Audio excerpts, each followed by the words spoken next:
Burungan Eastern Samar, no? Di natin maintindihan kung bakit nakikita at nasimula na tayong mahirap, laban lang. Oh, laban lang. Ang pagod ay hindi nalaman, sabay lang sa tadhana ng panahon. Ganyan tayo, tuloy lang ang laban. Ganyan tayo, lakas lang at katiwalaan. Iwala lang sa may kapal, iwala lang sa may kapal.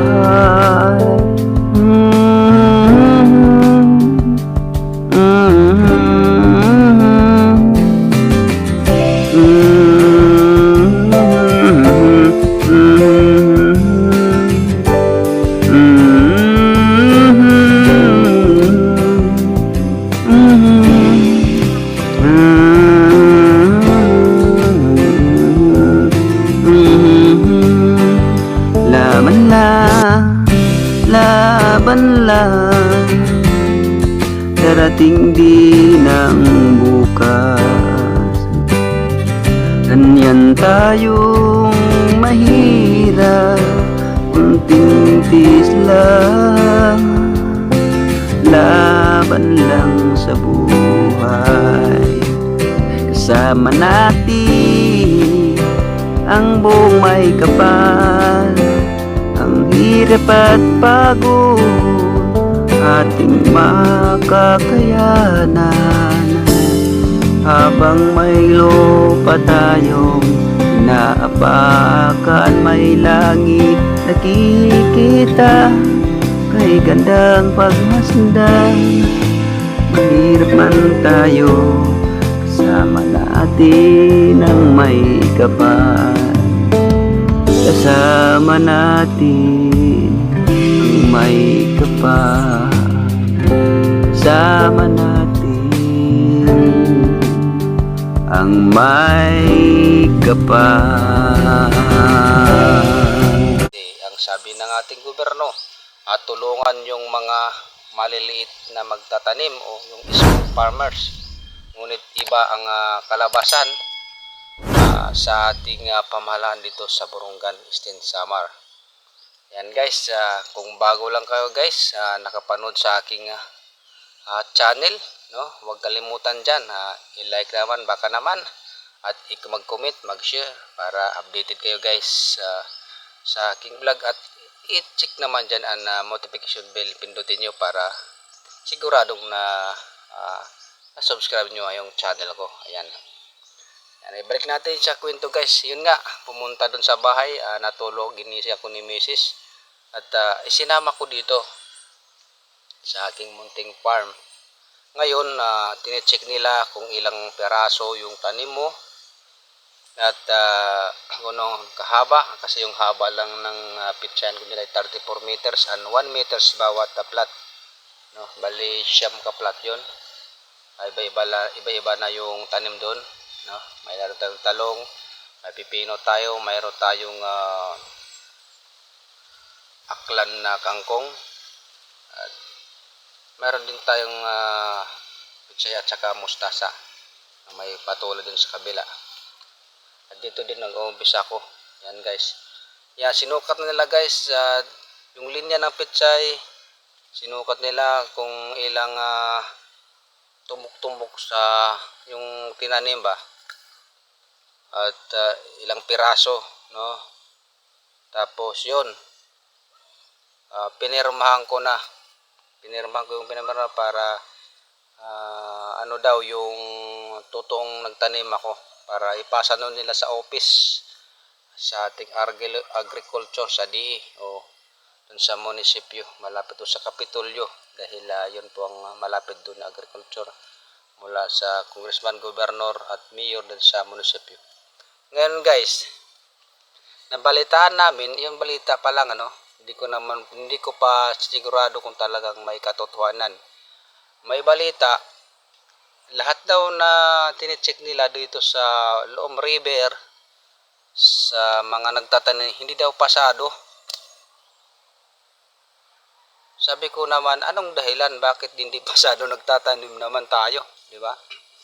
Ang dahilan nila guys, dahil hindi daw umabot ng 1 hektars ang aming tinaniman. Sabi ko naman,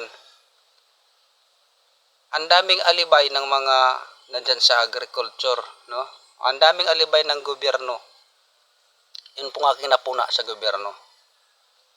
Paano matawag na tulungan yung small farmers o yung maliliit nagtatanim ng gulay? Sila ang gustong magkokontrol, di ba? Sila gusto magkokontrol kung ilang hektarya ang aming itatanim. Paano kami makakatanim ng 1 hektarya kung ang gamit namin ay wala naman kami mga heavy na equipment na aming gagamitin, tulad ng malit na traktor na may araro, di ba? Sa ibang bansa mayroon ng ganyan, sa Pilipinas mayroon na yan dito, no? Kung yan ang pinahiram o pinapautang sa amin sa gobyerno o dito sa Burungan, sa Samar, makatanim kami na ganyan, no? Malawak naman lupa dito sa namin. Sobrang 1 hektarya to. Ang problema lang doon, ang gamit ay wala. Paano masasabi natin na tumulong sila sa maliliit na mga farmers? Di ba?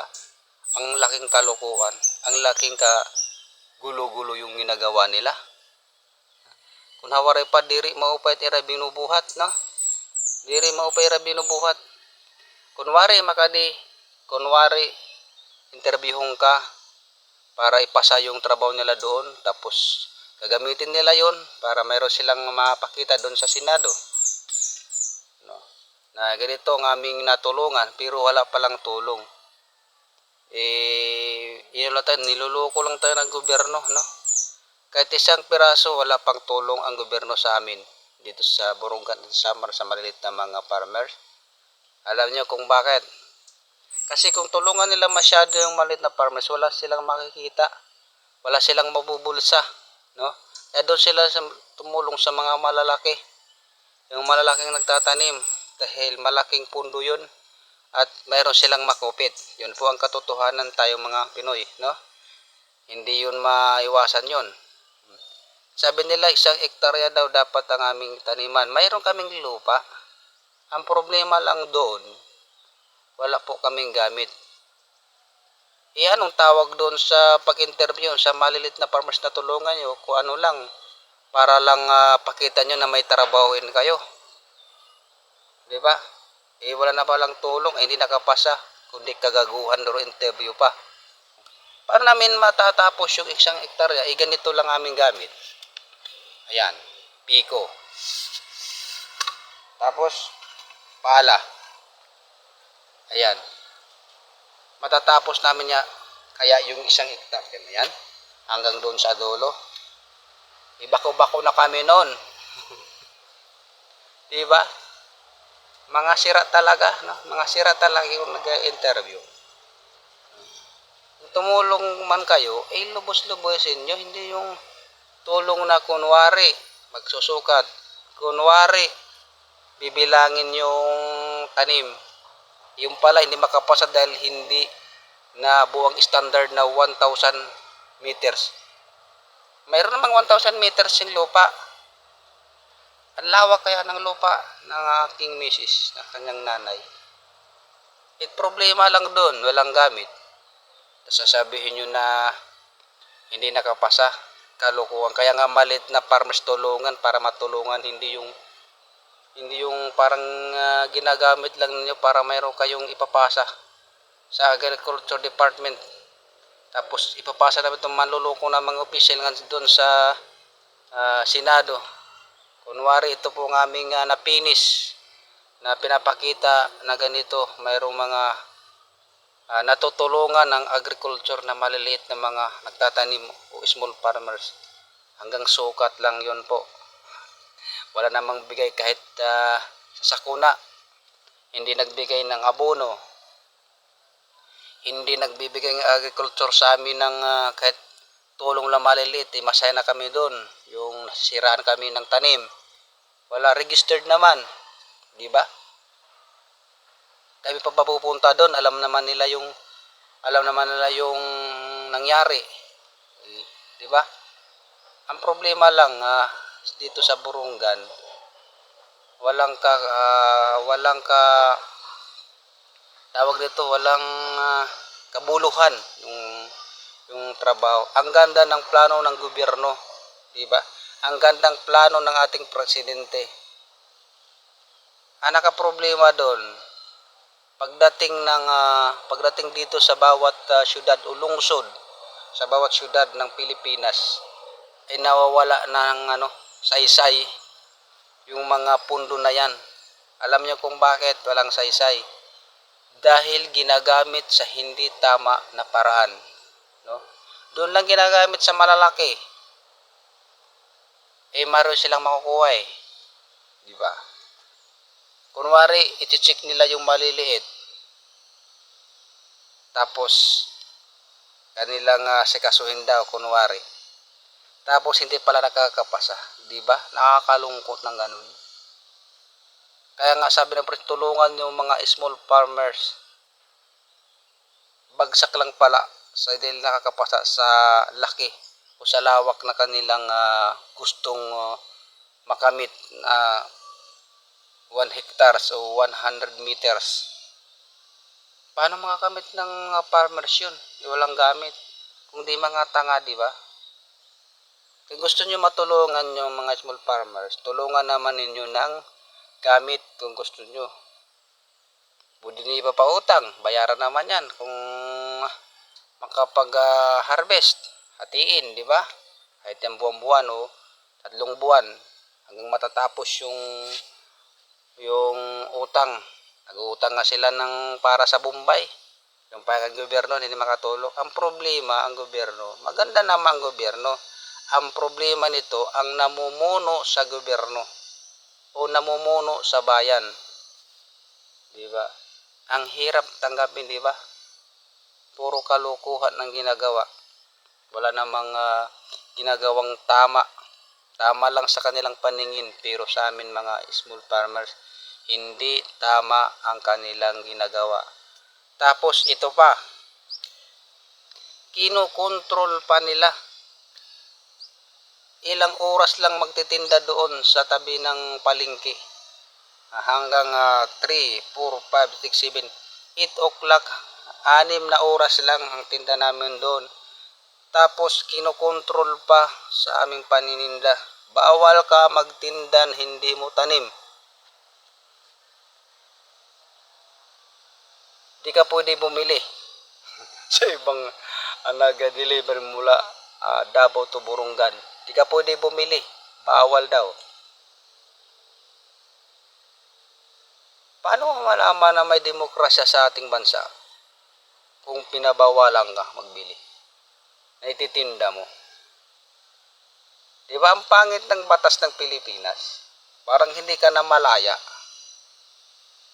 Tama naman na bumibili ka kasi kung wala kang harvest, kung may pira ka naman at mayroon dong deliver dun sa likod ng palengke, may nagde-deliver mula sa ibang lugar, bibili ka para itinda mo, binabawalan ka.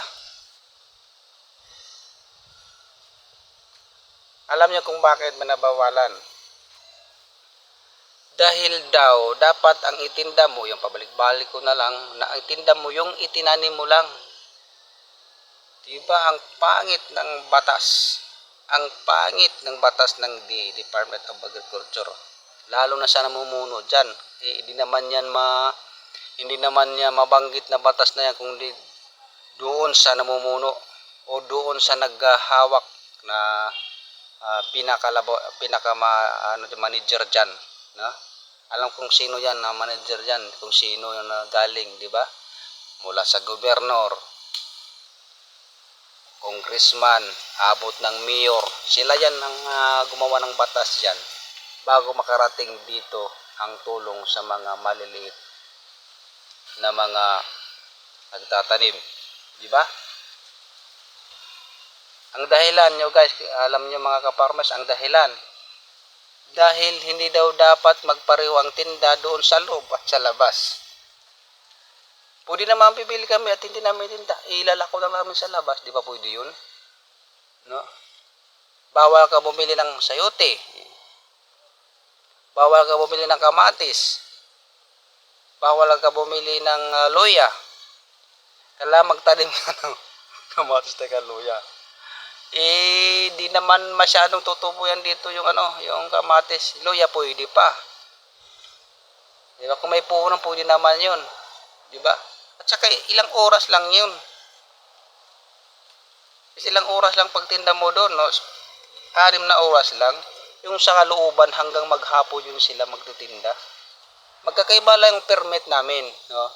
Yung permit sa looban na umabot ng 3,000. Marami pa siyang lakarin ng mga papilis, DNR, DTI, tapos municipal business permit. Sa amin isa lang aming nilalakad business permit lang. Magbayad lang kami dun sa munisipyo ng 500 isang taon na yon. At magbayad din kami dito sa malapit sa palengke, yung pinaka-office ng palengke. Magbayad ka doon ng 200 daw. Iwan ko ano na 200 yun, para daw sa paggawa ng papel mo, yun. Hindi ko alam kung ano yun. Basta ganun. Umabot ng, di ka pa nakakatinda guys. Maka-farmers, nakagastos ka na. Tapos kinokontrol ka pa. Tapos naman, magtinda kayo ng 6 na oras. May bayad pa ka, misa mo pa, may bayad ka pa. Gumawa ka ng misa, tapos magtinda ka doon. Bawat misa na gawa mo, doon pinaka-lapag mo yung mga sarili mong misa yun, ha. Magbayad ka doon. Magbayad ka pa doon. Araw-araw, 30 pesos. 30 pesos. Araw-araw yun, magtinda ka. Marami kami doon nagtitinda. Di lang 15 piraso na katao nagtinda doon. Oh. Di ba malaking kita din nila doon? Sabihin nila na walang tulong yung mga malilit na mangunguma o malilit nagtatanim, di ba? Parang bastos naman yun sa amin, ganun, no? Sa mga, parang niloloko tayo ng batas ng ating government, no? Parang pinaglaruan lang tayo. Yung para bang sarili nating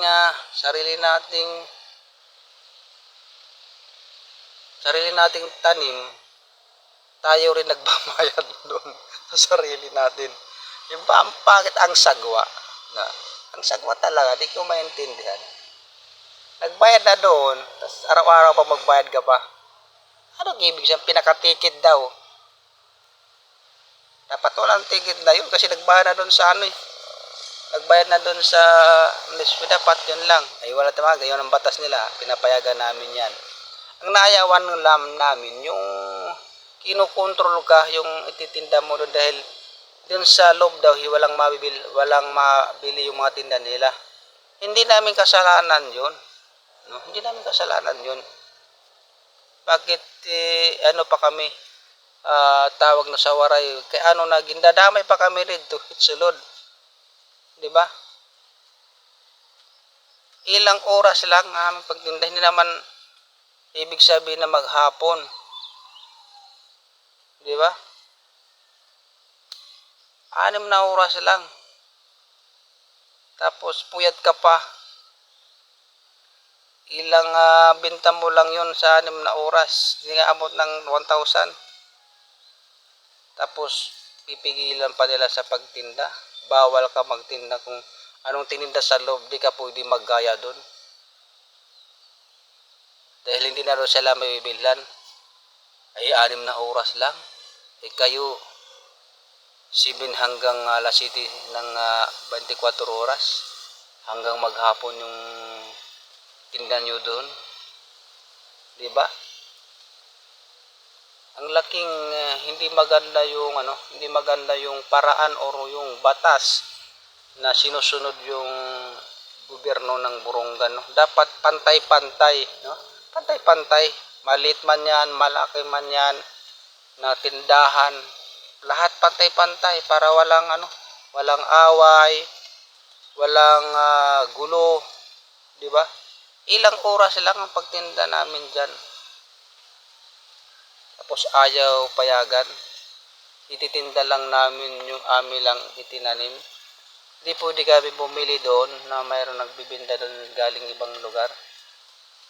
Di ba ang pangit? Parang hindi ka malaya. Parang kinokontrol ka ng gobyerno. Parang kinokontrol ka ng government ng Burungan. Hindi sa buong gobyerno sa Burungan lang. Di ba? Hindi maganda yung ganun. Kaya sa namumuno dyan, ayusin. Hindi ko naman sabihin na ako kumukontra sa batas, kundi inihimay ko lang, inaayos ko lang kung anong magandang paraan, paano makatulong sa kapwa, paano makatulong sa mga maliliit nagtatanim. 'Di ba? Ganun lang ang paraan para malaman ng iba na para maganda yung yung hagod o maganda yung batas para tuloy-tuloy ang ating pag-asenso. Paano tayo makapag-asenso niyan? Kayo nagkokontrol sa mga maliliit na nagtatanim, mga gunti na mga farmers, 'di ba? Paano natin uunlad 'yun? Bigyan nyo ng batas ganito. Pasukat-sukat pa kayo. Pag hindi niyo natatapos yung 1 hectares, hindi pasado yung pagtatanim nyo. Diba ang laking kahibangan yun? Kaya tinatawag na maliit o guti na pagtatanom o guti na mga nagtatanom. O sa English pa is small farmers, balik-balik lang tayo. Kaya small dahil maliliit na nagtatanim, di ba? Diri malawak o hindi dako na farm, guti ilahiya. Para umunlad, bubuligan hit gobyerno, bubuligan hit Department of Agriculture, para uunlad yung maliit hanggang lalaki, hindi ibabagsak. Di ba? Wala na nga kayo natulong, binabagsak nyo pa. Wala na kayo nabigay, nagtitis kami sa hirap, nagtitis kami sa init. Hindi naman kami humingi sa inyo ng buto, hindi naman kami humingi sa inyo ng fertilizer para patubo sa aming tanim. 'Di ba? Dapat nga kayo nga ang magpasalamat dahil nagtatanim kami. Iba nga diyan nagnanakaw na lang lalo din sa gobyerno natin, 'di ba? Tapos ginaganon pa ninyo, hindi maganda 'yon. No? Paano matatapos namin yung 1 hektarya kung wala kaming gamit? Magpautang kayo ng gamit, babayar namin kung kami makaipon, di ba? Ganun lang yun. Yun, magandang usapan yun. Kung ganun na lang, interview pa kayo, pasukat-sukat pa kayo ng mga gulay namin, tapos di pala pasado, kalokohan. Matulog na lang kayo dyan sa opisina nyo, wag na lang kayong interview kung hindi nakapasado yung maliit. Kaya nga tinatawag na maliliit na farmers para tulungan, para umunlad, hindi binabagsak o parang nakakaumay kayo, no? Nakakaumay, tsaka yung parang nakakapanghihina ng loob na gano'n na mga patakaran sa gobyerno ng Burungan Eastern Samar. Di ba? Ang pangit talaga, hindi maganda. Diri maupay. Yan, sa waray pa, damo ang nagreklamo, damo ang nagdidiri, o damo ang umaayaw sa ganyan na batas na tinatawag niyo hindi maganda. At alam nyo guys din, may nakita rin kami, o ako na may nakita na video ko, nasa short video ko. Hindi ko lang pinapangalan kung ano na lugar. nung kasagsagan ng bagyo, no, ito kwento ko rin sa inyo para malaman ng gobyerno. May bigay ang government o gobyerno mula sa malalaking ng gobyerno natin, mga bigas, dilata, tapos hindi binigay, nasira na lang. Itinapon sa ilog yung mga bigas. Kundi kalokohan na ginagawa nyo. Kung ano naka-stack dyan sa inyo, yung namumuno dyan, hindi tayo mga pangalan, pero alam nyo kung sino yan, ibigay nyo. Iubos nyo, ibigay nyo yan. Hindi man yan sa inyo, hindi man ito hayo, no? Ihatag ito ng tanan para diri mahibang, para hindi masira. Pero mas maganda pa siya nasira kaysa ibigay. Ganyan ang ugali ng tao dito sa bayan ng Borongan, dito sa Samar. No? Mas maganda pang nasisira kaysa ibigay sa mga mahirap po na sa sakuna. Ganyan po mga kababayan. Ganyan po guys ang naranasan ko dito. Marami po akong nakikita na tinatapon lang, hindi tuloy ibinigay doong kasagsagan ng bagyo or baha sa mga walang wala, no? Doon sa walang wala na mga tao nahihirapan na walang pagkain, itinapon lang tuloy doon sa ilog ang bigas. Kasi sira na eh. Di ba? Yung maganda pa, hindi binigay. Itinago lang sa bodega hanggang masira. Ganyan bang pamumuno? Sana hindi kayo kunin ni Lord. Sana hindi kayo parusahan ni Lord na yung ginagawa ninyo, no? Dahil ang Diyos ay hindi natutulog. Tao ka lang at hindi alam ang yung ginagawa mo. At akala mo walang nakakita, mayroon. Hindi lang nakita ng tao pero mayroong isang nakakita. Nasa taas guys. Kahit anong tago mo pa, bilang na, kahit buko bilang yan ng Diyos. Kaya magbago na kayo habang may panahon pa. Magbago na kayo. Dahil pag ang Diyos na ang magsusukot tayo, dito nyo manahuna, mali pala ang yung ginbubuhat. Mali pala ang ginagawa. Yan guys, dito na lang guys, ating kwentuhan. Sana mayroon kayong natutunan sa aking sinasabi, no? At ito'y may katotohanan, at ito'y totoo na pangyayari. Hindi ko po ito masalita kung hindi ko nakita sa aking mga mata. Hindi ko ito ikwento kung wala akong nalalaman, no? Atin lang dito ibubulgar para malaman ng buong bansa na hindi maganda ang gawa ng mga politiko dito sa Borongan, Samar. Hindi maganda, no? Dapat magbago na sila, no? Magbago na para may unlad ang ating bayan. Ganon. Maganda naman ang paraan ng gobyerno. Maganda namang inutos ng ating presidente, BBM, na tulungan ang maliliit na mga magsasaka. Pero ano nangyari? Lalong lumala dahil sa namumuno na hindi maganda ang utos. Ayan po, hanggang dito na lang mga kabayan.